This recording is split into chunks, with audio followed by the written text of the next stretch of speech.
Hola, mi nombre es Luis Eduardo Cruz Corzo.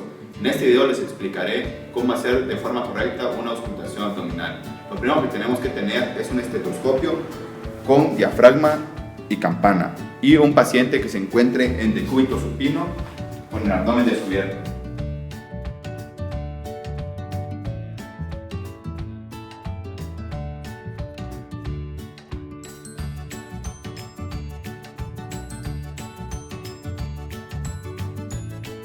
Lo primero que tenemos que hacer es ponernos al lado derecho del paciente y dividir el abdomen en 4 cuadrantes.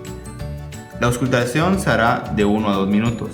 Primero auscultaremos el cuadrante superior derecho, cuadrante superior izquierdo, cuadrante inferior derecho y cuadrante inferior izquierdo. A la auscultación vamos a encontrar que los ruidos hidroaéreos van a ser suaves y continuos con intermitencias de 30 a 34 por minuto. Si encontramos ruidos hidroaéreos con mayor intensidad, podemos sospechar que tenemos una gastroenteritis aguda.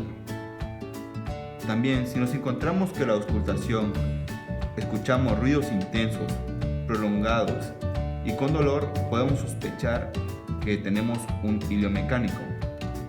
Y si encontramos una ausencia de ruido con dolor, sospechamos de un posible ilioparalítico. A una obstrucción intestinal podemos escuchar arriba de ellas ruidos de lucha y por abajo de ellas ausencia de ruido. Bueno, esto fue todo de la auscultación abdominal, espero que les haya servido y muchas gracias.